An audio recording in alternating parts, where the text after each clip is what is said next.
Hi everyone. So today I'll be discussing your reviewer for your Module 3 exam that will be happening on Sunday.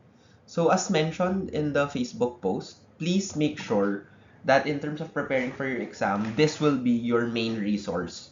So every topic and every exercise that is not included in this reviewer will not appear on your Sunday exam. So focus your learning, focus your mastery, and everything that will be discussed in terms of the streamlined reviewer for the last three topics for accounting one.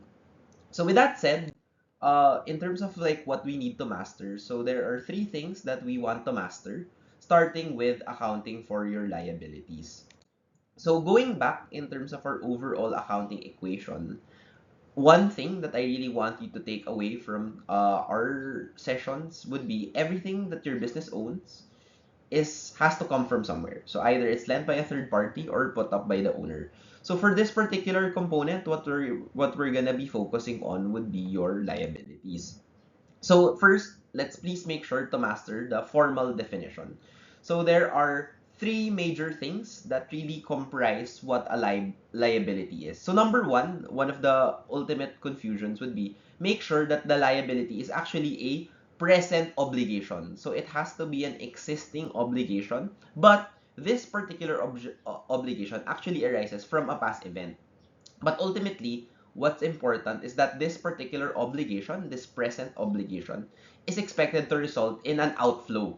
So meaning, in terms of the projection, in terms of the forecast, what we're really seeing is that the resources that is comprising your business entity in terms of economic benefits, they're expected to be transferred out of the entity because of this present obligation. So some examples would be your accounts payable, your accrued expenses, your notes payable, your unearned revenue, and your salaries, wages, and payable. So in order to make sure that we have a clear definition between liabilities and equity, we also have a side-by-side comparison. So one of the things that I want to highlight would be in terms of who provides these particular components of your accounting equation. So for your liabilities, it would be your creditors who don't have any right to control any of the business operations. Versus for equity, these are put up by your owners or your shareholders who do have the right to control. So the difference will come in terms of what they get. So for liabilities, they'll get their interest, while in terms of equity owners, they'll get their dividends. And then, in terms of how they'll be able to claim these particular interest or dividends, one thing to note is that my superior claim of liabilities si creditor compared to your owners. So, kung kare, nagde-dissolution or nagle-liquidate yung company, my superior claim would be the ones that are coming in from your creditors or the ones that are coming in from your liabilities. Aside from this, the next thing that I need you to master or understand is that in terms of recognition, we initially recognize liabilities at present value. So usually, what we're really seeing is that even in your bond payable, roughly it would be under your face amount, right? But the technical and strict definition would be it's measured at present value. And then subsequently, it's measured at amortized cost. Finally, the last thing that I want you to master in terms of theory is the split between your current and your non-current liability. So again, there's a very strict definition when it comes to current liability that, okay, number one, it has to be settled within the normal operating cycle.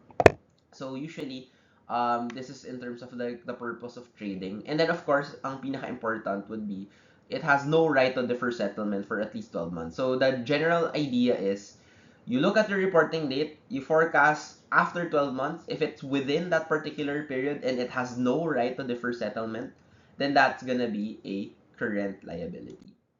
So again, to highlight what are the current liabilities that we're gonna be focusing on. So usually we already are familiar with the accounts payable and accrued expenses and unearned revenues from previous modules.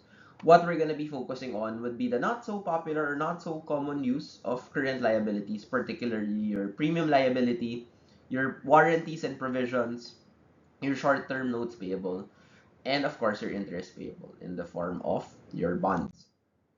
So first, exercise or first problem that I want to highlight would be this distinction between current liability and non-current liability. So you have this problem. It provides different line items. Your goal is to identify ano ba yung current liability. So in terms of answering this, what you just have to do is to categorize. Current ba siya or non-current? So first, yung accounts payable and accrued interest, obviously, these will fall under your current liabilities. So this is due to the normal operating cycle and therefore current liability siya. Now, in terms of this, we look at our reporting date. So this is December 31, 2017. So anything that will happen from December 31, 2017 all the way to December 2018 should be current liability. So initially, this 2 million, you'll think, okay, it's gonna mature in 2018 in July 1. So it has to be current liability. However, in terms of the note, you will see that they actually entered into a non-cancelable agreement to refinance on a long-term basis, meaning there has a right to defer settlement. And therefore, this 2 million, instead of being a current liability, now is considered a non-current liability because it has a right to defer settlement after 2018. And then finally, you'll have a debentures payable worth 7 million. However, ang meron siyang expressly state that the next annual principal installment of 500,000 will be paid during 2018. Meaning, we have to break the 7 million down. So that will be 500,000 in terms of your current liabilities and 6,500,000 in terms of non-current. So to answer the question, how much is your current liability? The answer would be 1.5 million. So 1 million coming in from the AP and the accrued interest, and then 500 for the next annual principal installment. So basically, ganun lang yung idea in terms of just categorizing between current liabilities and non-current liabilities. The next thing I want you to focus on would be the mastery in terms of each of the different current liabilities that we've discussed, starting with premium liabilities. So the general idea here is that when you have sales or promotional items, you'll offer premiums. And by offering premiums, you're estimating to incur premium liabilities. So for this, what I want you to focus on would be this type of question. So this is the second exercise that I want you to answer very rigorously. So like what I've mentioned, premium liabilities, they're quite technical, but at the same time, very procedural. So together, let's answer the Baker Company when it comes to their premium liabilities. So basically, ang tinatanong lang sa premium liability would be probably 2 to 3 questions. What is the net premium cost? What is the premium expense? And what is the estimated premium liability? So the first thing I always want you to remember is that pag may premiums, always look for your net premium cost. So for here, what the premium is the glass that is being offered. Now, the idea is you offer 2 box tops in exchange for 1 glass. And then, what we need to figure out is, magkano ba yung net premium cost of the glass? So, according to this, may 200 pesos ka na ginagastos every time you buy glass. So that's 200. However, for them to redeem, aside from the 2 box tops, they will have to give the company 50 pesos. So therefore, we minus that payment. So in essence, if we're receiving 50 every time we give away the glass, pero the cost of the glass is 200, then that's gonna be 200 minus 50. So the net premium cost would be 150 per glass. So we're already short of the net premium cost. The next thing that we're trying to get would be your premium expense. So again, the premium expense will come from your estimated number of premiums that will be availed. So let's look at the estimate. It said that we sold 100 boxes. So per box, may isang box top. So that's around 100 box tops. Ang sinasabi nila is that the estimate is that 50% of the box tops will be redeemed. So what is 50% of the total box tops? That would be 50,000. However, what we're trying to estimate is not the box top, but what we're estimating is the number of glasses or the number of premiums to be redeemed. So we have to convert that. If we need 2 box tops to convert into 1 glass, we need to divide this 50,000 divided by 2. And this will make us arrive with 25,000 glasses, yung expected or estimated premiums that we're expecting. Therefore, we multiply that, the 25,000, with your net premium cost of 150, and that will give you your total premium expense for that period at 3,750,000. The last thing would be your ending premium liability. So the ending premium liability, similar with your other examples with liability, will just be the difference. So may estimate ka, and then may actual kang redemption. So out of the 25,000 glasses na redeemed, we only got the redemption of 20,000 glasses. Saan ko nakuha yung 20,000? 40 box tops you redeemed divided by 2, 20,000. So 25,000 estimate minus actual, the difference is 5,000. This difference is what we will multiply to your net premium cost in order for you to arrive with your ending premium liability of 750,000. So all in all, again, for premium liability questions, there are 3 things you have to look for: your net premium cost, your total premium expense, and your ending premium liability. Please make sure you know how to arrive at those 3 important figures for premium liability. So once we're done with premium liability, we'll now go into provisions. So I know in the quizzes or in the exercises may warranty tayo, but more than the warranty, I want you to focus in terms of provisions, its formal definition. So again, a provision must have 3 major characteristics. So it has to have a present obligation. Number 2, and most crucial, is it should have a probable outflow. So probable, hindi possible, but probable. And that it should be amount is measured reliably.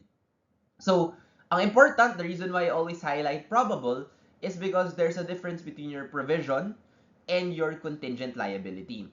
Sa provision, we record liabilities. So, yun yung gagawa tayo ng expected value, we'll adjust it for present value, etc., etc. However, if it's a contingent liability, we don't record anything. I-disclose nyo lang. So, the major idea here is that it's about the likelihood. If it's probable, then it's provision. If it's not probable and it's just a possible obligation, it's a contingent liability. And then, syempre, kung probable pero sometimes measurable lang siya, then it's a contingent liability. But the general idea is, kung probable, it's provision, we record. If it's a contingent liability, it's just possible, so we only disclose. Right? So for this, I will be sharing 2 exercises. So one would be the Odyssey Company. So the first thing I want you to do kapag ganito, yung parang may mga lawsuits, may mga possibility, is ask yourself, ano ba yung outcome of a bad loss, right? Or an outflow. So here, it says na may kaso in that there's a 30% chance that the court will dismiss. So you have to analyze. 30% chance of dismissing the case is actually a good outcome. So ano yung chance natin of a bad outcome? It will be the inverse. So kung 30% chance good, then there's a 70% chance that it will be a loss, which is probable because it's more than 50%. Therefore, this is a provision. So pag provision, we have to record. And therefore, we have to measure reliably. So how do we go about it? It's very procedural.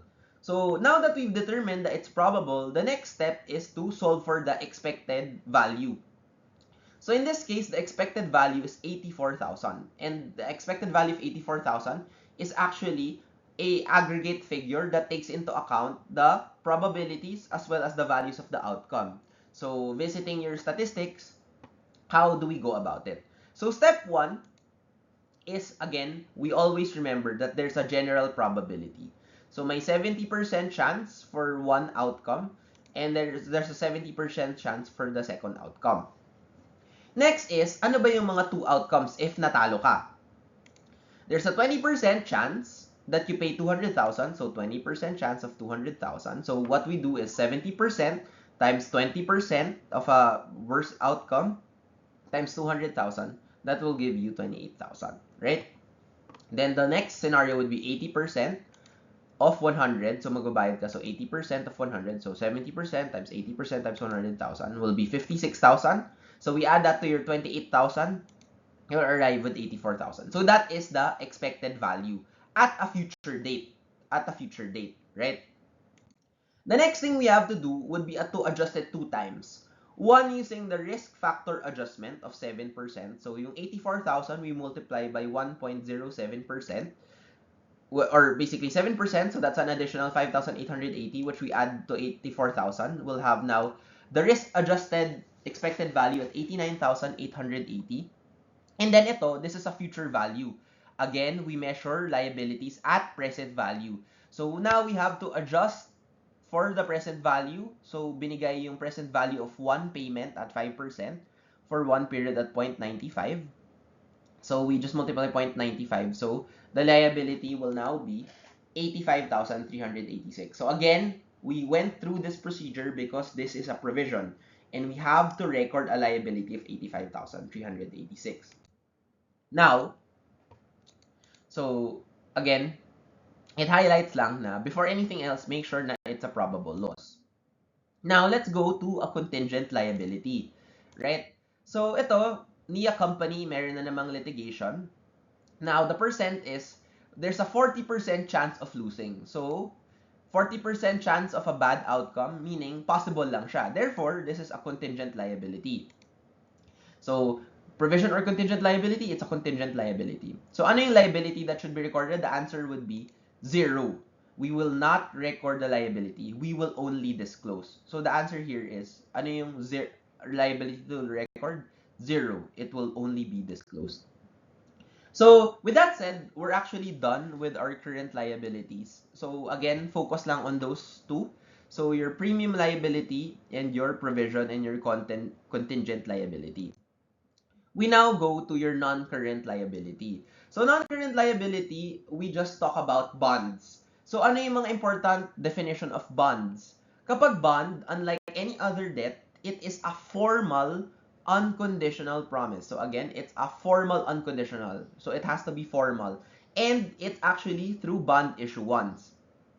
So the general idea here would be, you have a seller of a bond who will loan you money.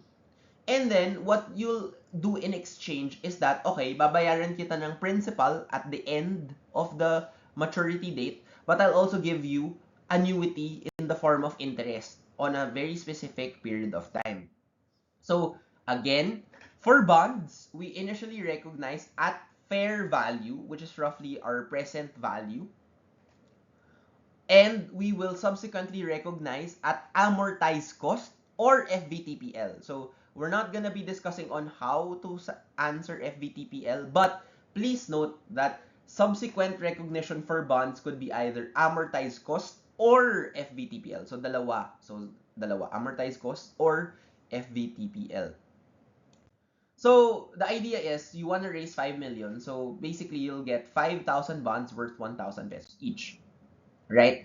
And one crucial thing na huwag kayong malito is the nominal interest rate and the effective interest rate. So again, to recap, yung nominal interest rate will be used in order to get your annuity or kung magkano ba yung interest that you will have to pay every period. So it will go to your interest paid. However, yung effective interest rate is the interest rate we will use to bring back the face amount of the bond to its issue price. And this will affect your interest expense. So, let's have an example. You have a face amount, lahat sila 10 million. Nagkakaiba sila ng issue price. The reason being because iba-iba sila ng effective interest rate. However, notice na for these three bonds, ang interest payment na you'll pay would be 500,000. Saan nakuha yung 500,000? Because these three bonds are paid semi-annual. So, ang ginawa natin is the nominal rate of 10%, we multiply that by the face amount of 10,000. So, the nominal interest rate will give you your interest paid of 1 million, pero divide by 2 or times 6 over 12, you'll get 500,000. So, again, to recap, we use the nominal interest rate to get our interest payment or our annuity. So, the face value of 10 million times the time factor of 6 over 12 times the nominal interest rate of 10%, that will give you your 500,000. Right? So, kaya yung interest paid is 500,000. So, the general idea is, let's say it's a 2-year loan, you will have 4 payments of interest, 500,000 every 6 months, 500,000, 500,000, 500,000, 500,000. And then at the end, you'll have to pay the face amount of 10 million, the principal. So, dalawa yung cash flows. One na annuity, so regular payments of interest. So 500,000 for 4 periods in the span of 2 years kasi every 6 months. And then you'll have one cash flow sa principal at the end of the 2 years of 10 million. Now, saan yung effective interest rate? Yung effective interest rate will affect the issue price. Paano? Right? So why are the issue price different? What we have to do is to multiply the effective rate. So, the issue price is the present value of all cash flows associated with the bond. So to recap, there are 2 cash flows. There is the annuity, so the regular interest payments, so every 6 months. And then there's a second class cash flow called the principal na we only pay at the end. What we have to do is bring back the present value for all of these in order to arrive with our issue price using the effective interest rate. So, ang effective interest rate, so let's focus on getting the issue price. So, let's say we focus on bond 1. May effective rate siya of 10%. So, what we have to do is we have an annuity of 500,000 semi-annual. And we have a principal of 10,000 after 4 periods. 4 periods kasi 4 6-month periods. Now, we have to multiply it to our PV factor. So we have 500,000, we have to multiply that to the PV factor, and 10,000, we have to multiply that to your PV factor. Now, bibigyan ka ng table na ganito. You have PV of 1, PV of ordinary annuity, PV of 1, ordinary annuity, pero ito 2 periods, ito 4 periods, and then may 10% ka and 5%. Step 1, ask yourself, how frequent ba is the interest paid? The answer is, semi-annual siya. So, yung 2 years, semi-annual meaning divided by 2, we're talking about 4 periods. From the get-go, we have to eliminate the 2 periods kasi 4 periods siya eh. 4 periods of 6 months. Now, is we get the 4 periods for the PV of 1 and the annuity. So, this is what you call the PV of annuity for 4 periods. And this is what you call your PV of 1 for 4 periods. So, now, the question is, ano yung rate? So, alam na natin 4 periods. Is it the 10% or the 5%? Now, initially, you'll think, baka yung 10% kasi yun yung effective rate. However, this is your annual rate. We're looking at it from a semi-annual perspective. So, we have to do is, we have to adjust for semi-annual. So, 10% divided by 2 is 5%. So, ang kukunin natin is the 5% factor. Now that na-eliminate na natin lahat, we just have to match. PV of 1 for 4 periods of 0.8227, that's gonna be here. You multiply that to your 10 million. So, you'll have one cash flow at the present value of 8,227,000. And then yung annuity of 500,000, we multiply that by 3.5460. So, we'll get 1,707,030. When you add that together, that will be the issue price. And the issue price is 10 million. Now, you'll ask yourself, grabe, ang dami-dami natin ginawa. The face amount is still equal to the issue price. That is because, if you notice, your nominal rate is equal to your effective rate. Pag ganon, we will issue it at face. So, yung nominal rate of 5% semi-annual is equal to your effective rate. So, kung same lang, then 10,000 rin yung issue price. Now, let's look at another example. This time for premium and for discount. So, please master this. If your nominal rate is higher than your effective rate, then that's a premium.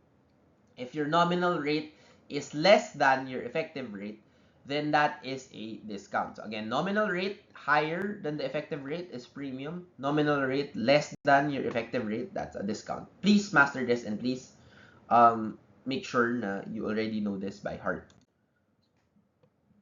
So let's try to answer one last problem for bonds. And if you are able to answer this, then directionally you'll be able to answer any type of bond question. So, usually, ang hinahanap lang naman dito will be, number one, ano ba yung issue price, ano ba yung premium or discount, and then may papahanap lang sa inyo during the amortization table. So, in the Relio company problem, the first question is, premium ba or discount based on the issue price? So, the next thing that we actually have to do is get the issue price of the bond para alam natin kung premium or discount. And ano ba yung issue price of the bond?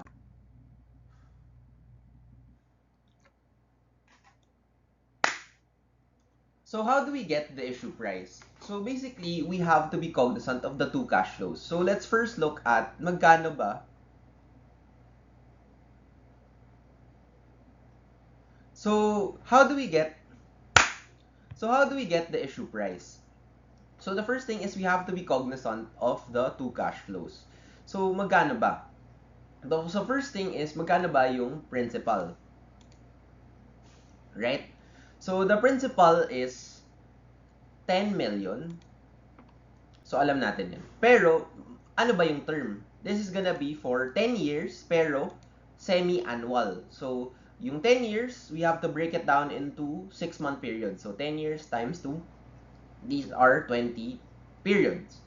Now, the next question would be, magkano yung annuity? In this case, I already solved for it at 400,000. Paano ko nakuha yung 400,000? To get annuity, we use the stated interest rate or your nominal interest rate. So, yung 8%, dahil semi-annual, you divide by 2. So, 8% divided by 2 is 4%. 4% in times 10 million is 400,000. And this will happen for 20 periods. So now that we have the two cash flows, one is the principal of 10 million and the annuity of semi-annual of 400,000 for 20 periods, we just match. So for PV of 1 for 20 periods, anong rate yung gagamitin natin? We look at the yield rate of 10%. This is annual. So i-adjust natin for semi-annual. So 10% divided by 2 is 5%. So ito yung gagamitin natin. So PV of 1 for 20 periods is at 0.337. So we multiply that to 10 million to get 3,770,000. And then yung sa annuity is 12.462 times 400,000 is equal to 4,984,800. So you add those two together, you get the issue price of 8,754,800,000.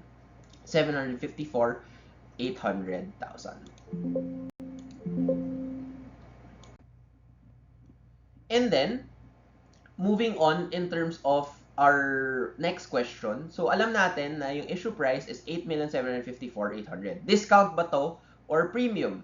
Well, obviously, you subtract the 8 million from the face amount and you'll see na may negative kang 1,245,200. So this is a discount. Yung face amount mo is 10 million pero ang natanggap mo lang is 8.7 million. So it's a discount worth 1,245,200.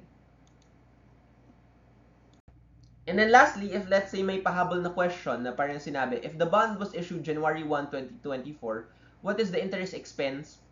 We just do the amortization table.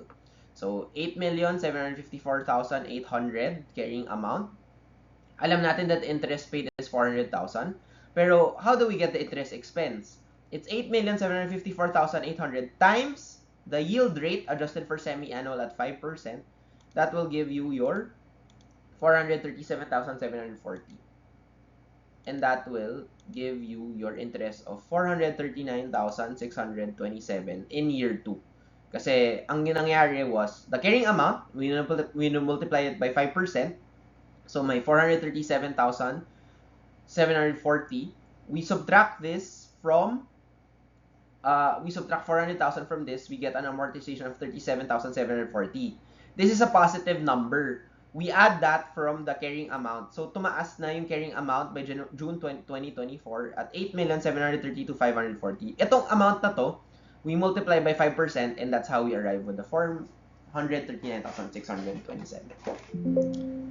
Yun lang naman for amortization. So, this is an example of your discount problem. Let's try to go to your premium problem. So, let's say may premium ka. The question lang would be, magkano ba yung premium mo? So, alam natin na premium because the issue price is higher than the face amount. So, we subtract that, 10,362,950 minus 10 million. The premium will be 362,950. So, ganun lang. So, again, please make sure na you know the difference between your nominal interest rate and the effective interest rate. And basically, that's it for your accounting for your liability. So, that 30 minutes, now we discuss the liabilities. Yun na yun. That will course you through the liabilities. Please review all of the exercises that were mentioned in this section of the reviewer. Now, my last tip is, if there are things na gusto nyo balikan that's outside this reviewer, I'll focus on all the bond questions para lang familiar kayo in terms of the amortization table. Yun lang. But if you're low on time, please prioritize all of the exercises that were appearing in that particular segment in terms of our liability. With that said, we can finally move on to the next part, which would be our equity. So now we can move on to the last component of our accounting equation, which would be our equity. So again, everything that the business owns has to come from somewhere. We've already discussed what liabilities are. Now it's time to take a deep dive in terms of our equity. So again, let's go in terms of our formal definition for equity. So equity is just your residual interest in the assets of the entity after deducting liability. So badly put, assets minus liabilities is equal to equity, right? So assets minus liabilities is equal to equity. So it's the residual interest.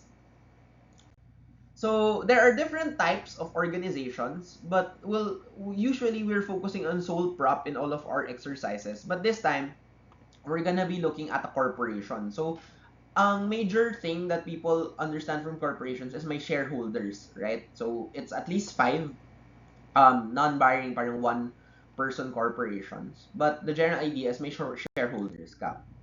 So now, we will transform our equity component from just owner's equity to now our corporation's shareholders' equity. And it's actually a lot of items. But we'll try to break it down and we'll try to simplify it in terms of our accounting one. So first, let's try to understand shareholder equity. So one major takeaway that I want you to always understand, pag nawawala kayo, the one thing that we're building towards is we want to answer what is the TSHE or the total shareholder equity.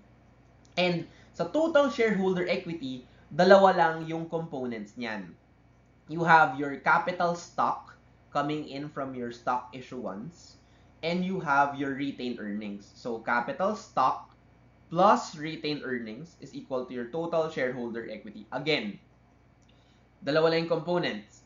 Capital stock plus retained earnings is equal to your total shareholder equity. So, what is a capital stock? So, a corporation kasi is a legal entity that is separate and apart from shareholders. Now, what you'll do is you'll offer stocks to people if they wanna get a specific type of ownership. So, yung share capital is divided into different shares. And there are different types of companies. Meron kayong companies that have par value, meaning may specific value yung per share nila in terms of how much you'll be able to pay for it. And there are no par values na in their articles of incorporation, hindi nakasabi magkano yung shares nila. However, it cannot be less than 5 pesos. Okay? So, for you to be a shareholder, you need to subscribe and fully pay through money or property or services these shares. Kapag nakabili ka ng shares, magiging kang shareholder and then magiging kang owner of the company. So, ano yung difference ng par and no par? Let's say you have a company that has an authorized share capital of 4 million, meaning it can raise money up to 4 million. If the company has a par value of 100, then ang number of shares that it could give is around 40,000. So, 4 million divided by 40. Now, kung walang par value pero nakalagay dun sa note na ang stated value na is 40, then 4 million divided by 40 is 100,000 shares. So, ang difference lang is ito, may specific par value nakalagay sa article of incorporation na yung share namin is 100 pesos each.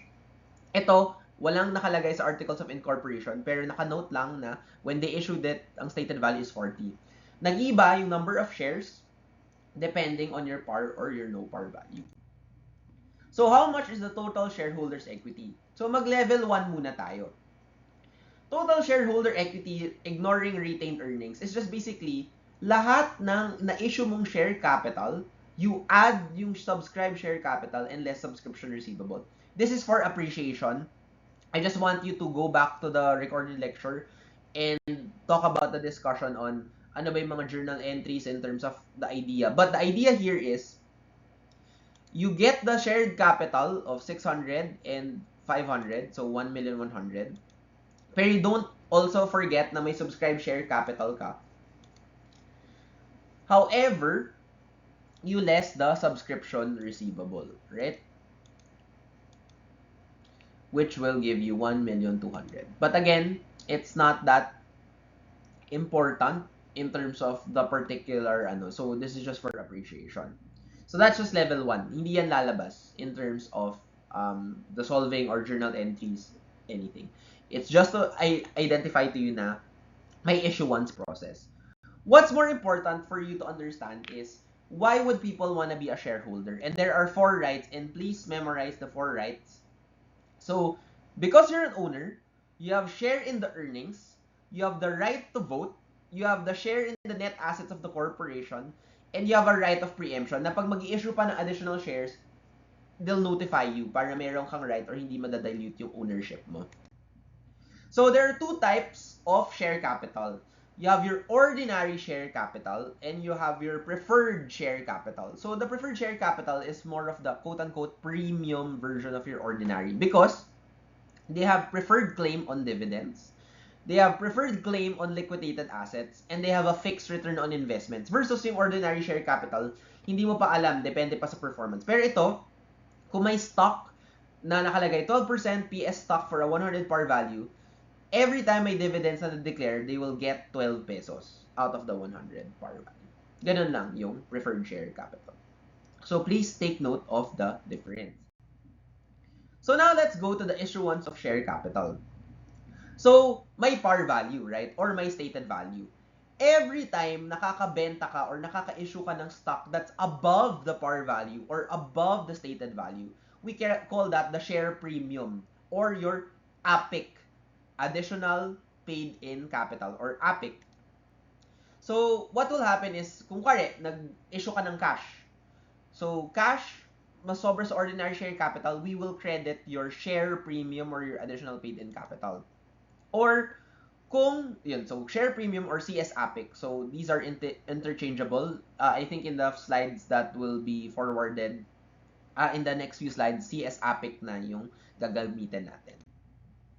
So, let's example. We receive 110,000 cash for 1,000 shares. Ang par value niya is 1,000 or stated value niya is 40,000. So, debit cash of 110,000. Pero technically, ang binili mo lang is 1,000 shares at 100 par value. So, our common stock or CS is 1,000 times 100 is 100,000. So, ano yung butal na credit? That is our share premium. CS APIC of 10,000. So again, same idea. You receive cash of 110,000. We got 1,000 at 40. So 40 times 1,000, that's 40,000 common stock. Yung butal na credit is our CS APIC. So mas mataas yung share premium nito, right? So ganun lang is how we understand your share premium. So the reason being, you can sell above the par or stated value, but you can never sell at a discount. So kindly take note na the corporation code prohibits selling shares at a discount. Now, paano kung non-cash yung consideration? Please memorize the hierarchy. So may valuation property. So first is we do the fair value of the non-cash consideration received. The second is the fair value of the shares issued. So this is different from your par. And then the third is the par of the shares issued. So, kuwari, nagbenta ka in exchange for land. It depends kung meron bang land fair value or fair value of shares. So, first is, titingnan natin, ano ba yung priority value? Meron man namang fair value of the non-cash consideration, which is the fair value of the land at 1.5. So, we will now record this as your debit. So, debit land of 1.5 million. Now, we will credit the CS or the common stock at par value. So 100 times 10,000 shares is 1 million. Meron kang missing na credit of 500,000. That will be your APIC or your share premium. Right? So this is scenario 1. So kung may fair value of the non-cash consideration, yun yung gagamitin natin. Let's say scenario 2, walang binigay. The second priority is the fair value of shares. So we will now value the land at 180 times 10,000 shares. So that's land of 1.8 million. The CS is still the same, which is 10,000 shares times 100. So at par of 1 million. There's a total of 800,000. That's going to be your CS APIC. And then finally, kung wala yung fair value of shares, you issue at par. So the land will now be valued at 10,000 shares times 100 par value. And then that will be your common stock credit. Wala kang premium kasi it was issued at par. So now, we have evolved. We're at level 2. We understand na meron kang common stock, CS, and may APIC CS ka. And then may subscribe share capital and subscription receivable ka ba. Pero again, we'll ignore anything that has to overcomplicate this. So, I just want you to practice the journal entries, right? So, kung kinakabahan kayo sa equity, if you're able to answer this particular problem in terms of journal entries, then you're set for the exam. So, si Ash Company. So, Ash Company, let's go for January 10. You issued 25,000 shares at 220 a share. The first thing that we have to do is 220 times 25. So we will credit our common stock at par, right? So, 25,000 shares times 200 par value. That's CS of 5 million. Now, step 2, you debit your cash at your selling price. So, 220 times 25,000, that will be your cash of 5.5 million. Debit cash. May butal na 500,000. That will be your share premium. Credit your APIC CS of 500,000. So, every time meron kang journal entry, start muna with crediting the CS at par. Second is noting the selling price and then squeezing the APIC CS. Now, let's go for legal services. So, it issued 1,000 shares for legal services when the fair value was 240 a share. Normal billing was 300,000. So now, this is a non-cash consideration. Ano yung valuation property? Fair value of non-cash consideration, fair value of a share, and then par value. In this case, walang fair value of the non-cash consideration, so we're gonna be using the fair value of the share. So, credit CS at par muna tayo. So, 1,000 times 200. So, that's a credit CS or common stock of 200,000. How much will we debit our non-cash consideration? So, wala yung non-cash consideration. So, we'll use the fair value of shares. So, 240 times 1,000. So, that's legal services debit of 240,000. May butal na credit. That's gonna be your CS APIC of 40,000. So, magbabalance. And then again, yung land, meron namang fair value yung land. So, again, credit again at CS at par. So, 5,000 times 200 is CS of 1 million. Yung land, we will value at the fair value of the non-cash consideration of 1.5. And then may butal na 500,000. So, your CS APIC would be 500,000. So, if I ask you, magkano ba yung mga common stock and your APIC? You will just have to add your journal entries. So, the common stock would be 5,200,000 and 1 million. So, 6.2 million yung common stock. And then, how much is your share premium? 500,000 plus 40,000 plus 500,000 is 1,040,000. So, our APIC CS is 1.04. Which brings us to our total shareholder equity, which is the common stock plus our APIC CS of 1.04 at 7.24 million. So, please re-answer this problem 3 times for you to be able to understand the journal entries for your equity. Now, we move on to the last 2 concepts. So the first thing would be in terms of your legal capital. So whenever you issue shares, there is a portion of the capital that cannot be returned. It depends kung par value ba yung company or non-par. Kapag par, it's the aggregate par value plus the subscribed and issued shares. Hindi kasama yung additional paid-in capital. Sa no par, it will include your share premium. So, to understand this, pag tinanong sa inyo, you have the same set of company at 1.6 shareholder equity. How much is your legal capital, the portion that you cannot return? Par value, ang kukunin lang niya is the issued share capital of 1 million plus the subscribed share capital of 300,000. However, sa no par, it will also include the 1 million of your CS, your share premium 500,000 and subscribed share capital. So ano lang yung difference? Kapag par value yung legal capital, you do not include the share premium or the Apex CS. Pag no par, you include. That's basically the difference. And again, the legal capital is the one that cannot be returned.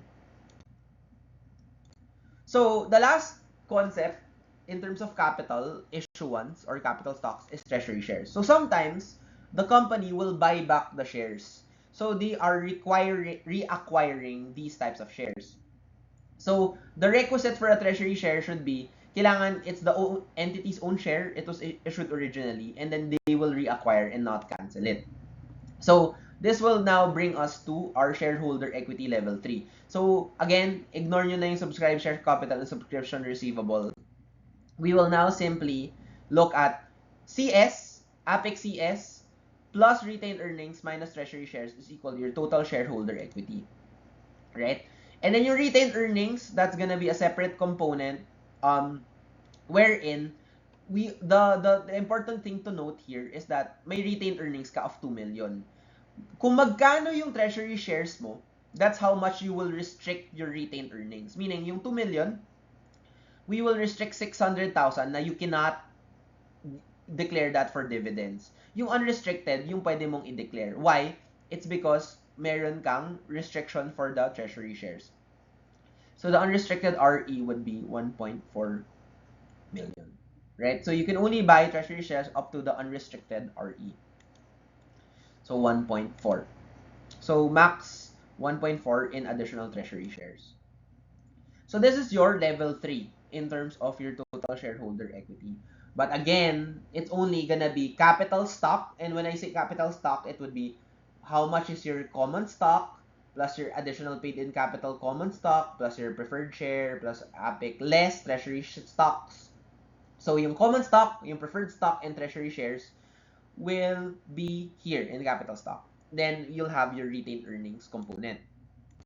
So let's try to understand it kapag nandito na lahat, right? So may mga different questions like magkano ba yung total shareholder equity, what's your legal capital, and what should be the limit in terms of treasury shares. So Glenn Company is your master exercise when it comes to this.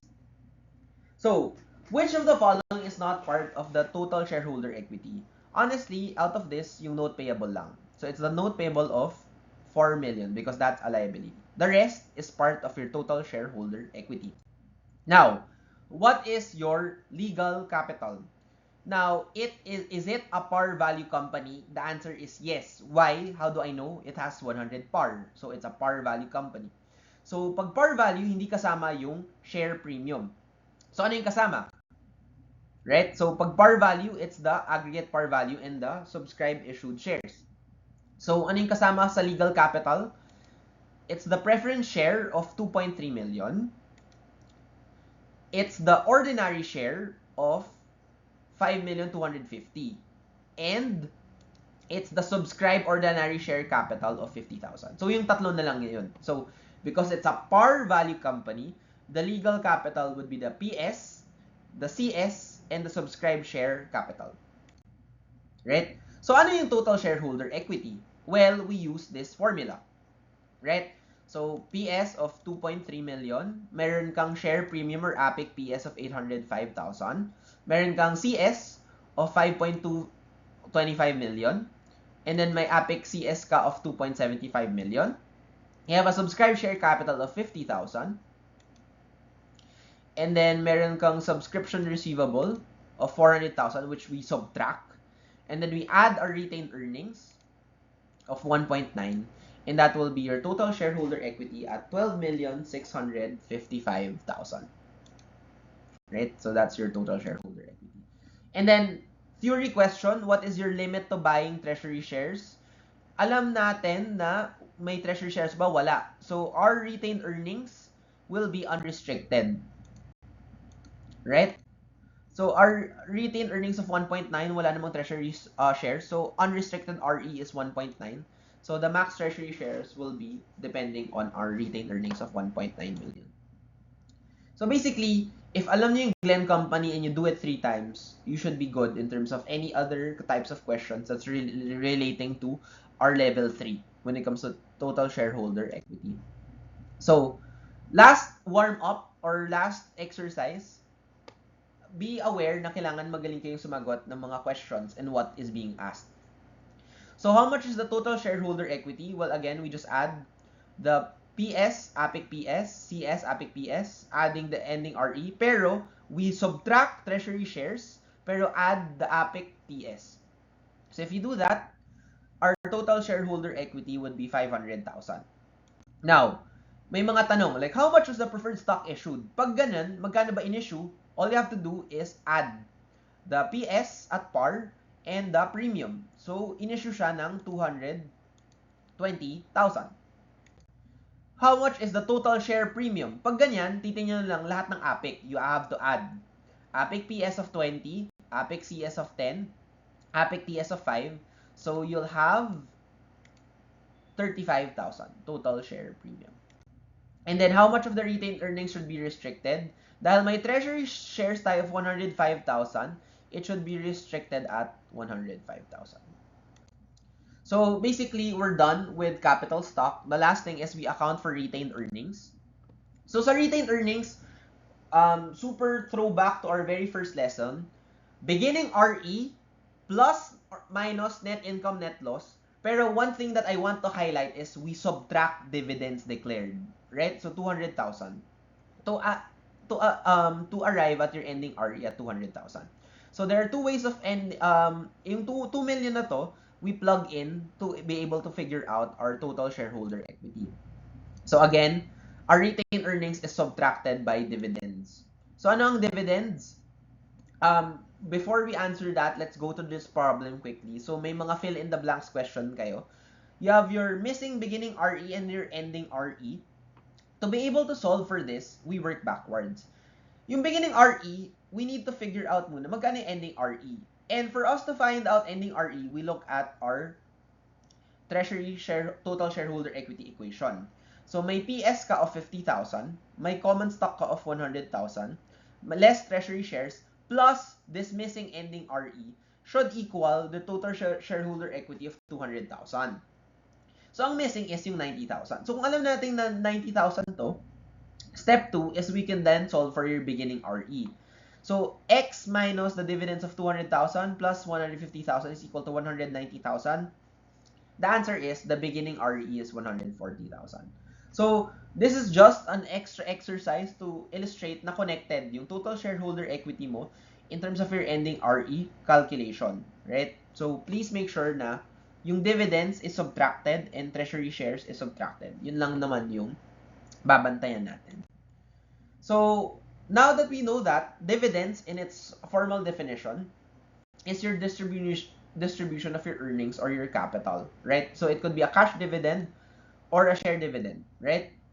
So, the idea here is that when you declare the dividends, that's when you debit RE, credit dividend payable. This is where we value the liability. And then when we pay, that's the time na we credit the dividend payable in cash, credit cash. Ang importante sa akin is the declaration date because this is what will affect your retained earnings. So, the cash dividends can be a peso per share or a percentage of par or stated. But I want us to focus on stock dividends. So the idea between stock dividends is that yung RE mo bababa, pero yung share capital mo tataas. So walang change in your total shareholder equity. It will only be a change in components. So how will that look like? Now, the next thing that I want you to be careful also is how you value your stock dividends. So there are two types. There's a small share dividend, which is less than 20%. You use the fair value of the stock. Pero if it's a large share dividend, which is 20% and above, we use the par value. So how will that look like? Let's look at this particular example. So pag stocks or dividends yung kinakabahan kayo, all you have to do is master the gray company. So step 1 is we ask ourselves, let's fill out all of the components. So we're looking for our total shareholder equity. So 2 million plus APIC of 3 million, and then may retained earnings ka of 1.5. Now, nangyari was, nag-issue ka ng 4,000 ordinary shares of 100 par in connection to your share dividend. So the question is it a small or a large stock dividend? We have to divide. 4,000 is the issued stock dividends. Ano yung total shares? It's 20,000. So 4 divided by 20,000 is 20%. Exacto. This will now be your large share dividend. And therefore, we will use the par value. So when we declare the stock dividend, we will use the par value. So ang journal entry would be 4,000 times 100 par value will be debited to your RE and then credited to your stock dividends payable. Now, when you issue, so nagkaroon ka ng subtraction sa RE mo. However, because you issued it, ang journal entry mo would now be debit stock dividends payable, credit CS. So meron kang madadagdagan na 400,000 sa CS. So your total shareholder equity will still be 6.5 million. Ang nangyari lang, binawasan mo yung retained earnings, nilipat mo through your capital stock.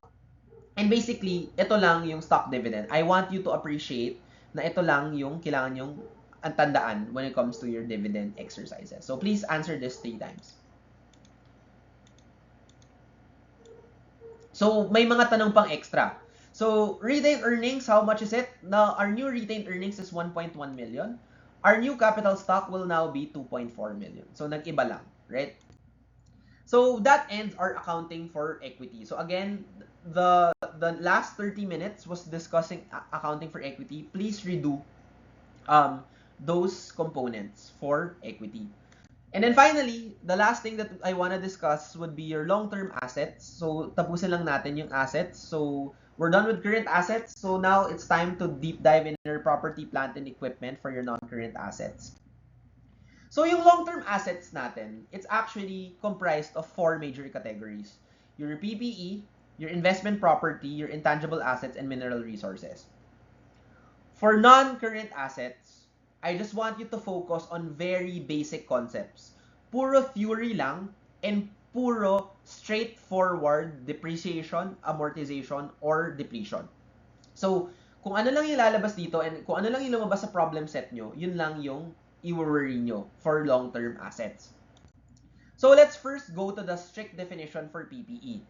So, tons. It has to be a tangible asset, so it's a physical substance and a resource. It must be operation of the business or held for use, and it should be not intended for sale. And it should be used for more than 1 period. So that's your PPE. So tangible asset, operations for held for use, and not intended for sale. Now, ang pagkakaiba niya for investment property is that rather than use it for your operations, you either hold it for your rental or for capital appreciation. So yun lang yung difference ng investment prop. So again, to summarize, PPE used for operations, investment property for rental or capital appreciation. So how do you account for PPE? The general idea is we measure PPE at cost initially, and then we will subsequently recognize it at net PPE, wherein your carrying value will be your cost minus your debt or your accumulated depreciation.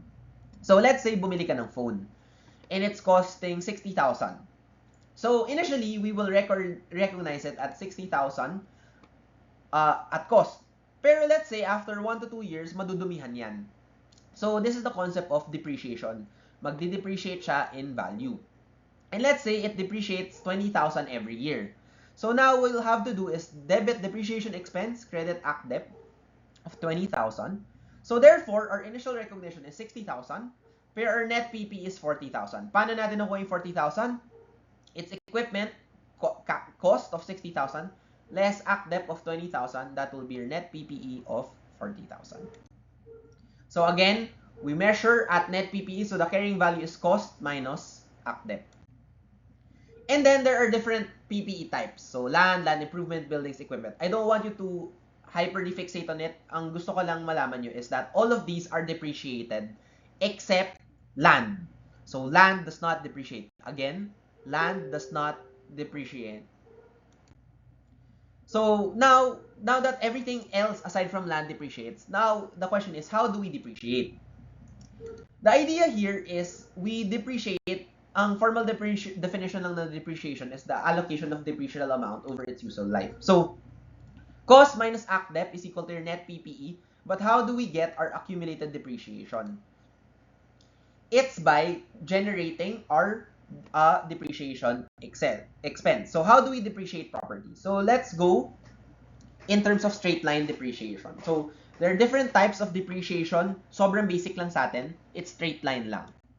So how do we go about it? So when you buy a when you buy a building or a PPE, you do not depreciate land. So when you buy a building at $1.3, initially may cost siya of 1.3.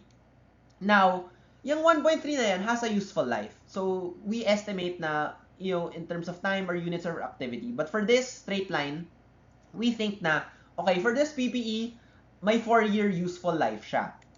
So now, we have to break down the 1.3 in terms of paano ba natin i-allocate yung cost of this purchase, right? So meron kang 4 periods or 4 parts. However, at the end, people would argue na at the end, may presyo pa yan or there's still a disposable value even at the end of its useful life. So the value at the end of the useful life is what we call our residual value. So let's say for this case, ang residual value niya is $300.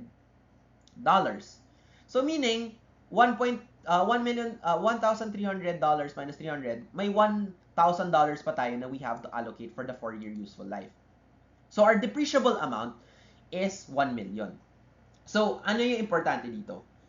Whenever you depreciate, the first thing you have to do is find the depreciable amount. And how do you arrive with your depreciable amount? It's the cost of $1,300 less the residual value, and that will give you your depreciable amount. Once you have your depreciable amount, you divide that across the useful life. So kung 4 years, 1,000 divided by 4, so 250 in year 1, 250 in year 2, 250 in year 3, and 250 in year 4. And that's how we break it down. Na yung 1.3 ay 1,300 na asset, we will slowly record as expense through time. So straight line depreciation, our depreciation expense is the depreciable amount divided by the useful life. So let's have a illustrative example. So in that previous example, it was 1,000 divided by 4, depreciation expense of 250. So we start at 1,300. So yung equipment mo will be recorded at 1,300. Ang mag-iiba lang is the ACDEP, which is a contra equipment account.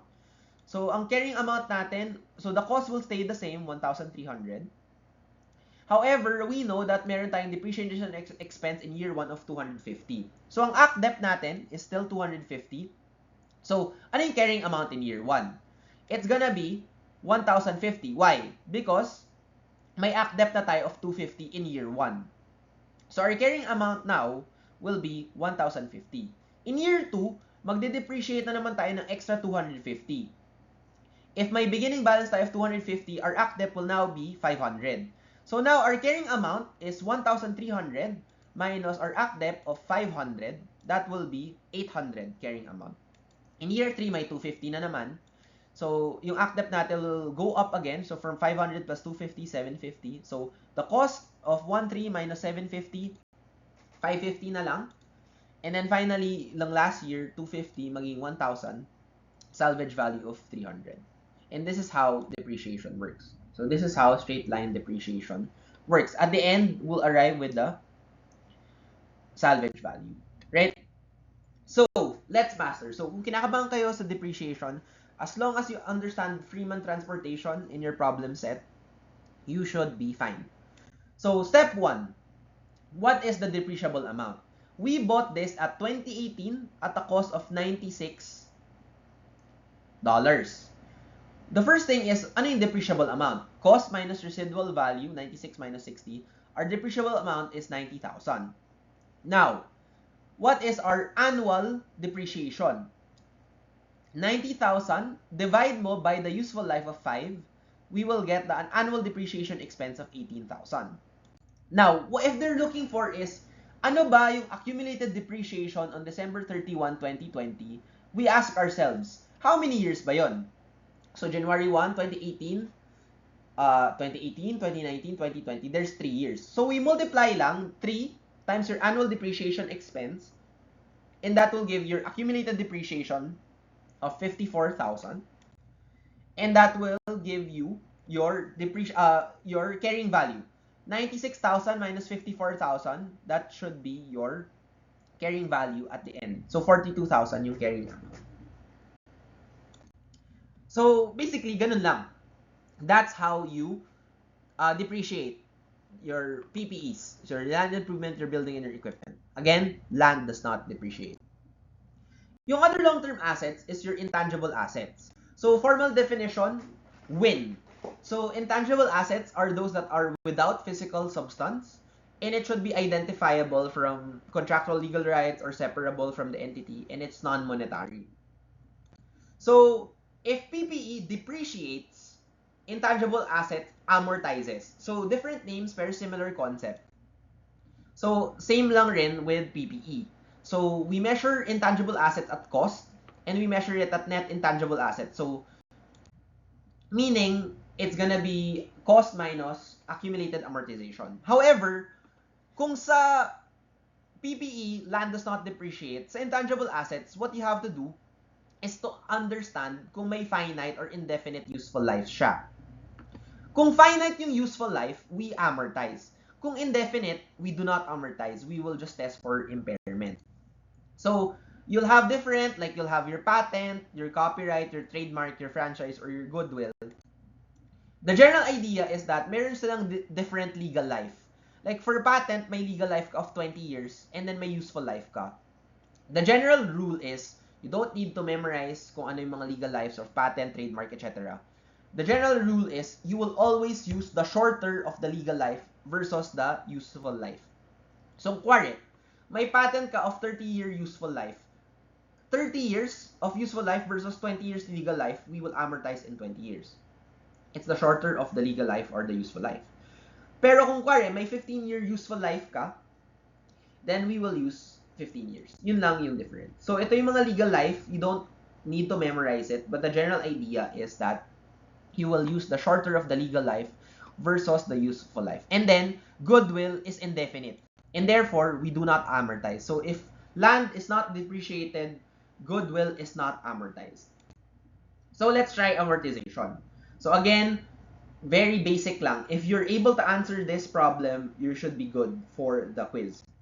So, first, how do you amortize raw a goodwill of 150,000? The answer is, you do not amortize goodwill. So, no journal entry. Next, bumili ka raw ng patent of 84,000 during May 1. And it has a useful life of 5 years and a legal life of 20 years. So, first is, what is our depreciable amount or our amortizationable amount? Dahil walang residual value, we will just use the cost of patent of 84,000. Next is, we need to get the annual amortization. And the first thing is, ano ba yung shorter? The 5-year useful life or the legal life of 20 years? Of course, the 5 years. So, we will use 5. So, 84,000 divided by 5 is 16,800 annual amortization expense. Now, the problem is, binili niya in May. And basically, we have to record magkano ba yung amortization on December 31.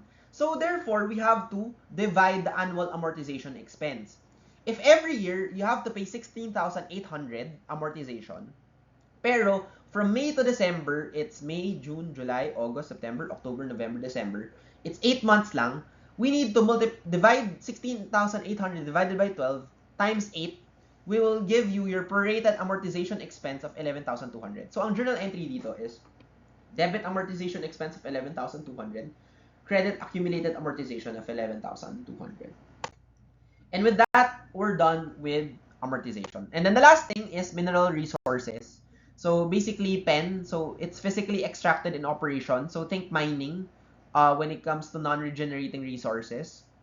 So it's replaceable only by the act of nature. So again, cost and the net mineral resources. So PPE depreciates, intangible assets amortizes, mineral resources depletes. So ito naman, rather than using time as a way to value the useful life, we will now use the units of activity. So basically what we'll do is we'll get our depletion unit expense or DPU divided by the total estimated units, and then doon natin i-base yung depletion natin. How does this work? So let's account for mineral resources. So let's say that you have a mine of 736,000. Walang salvage value. So our depletable amount is 736,000.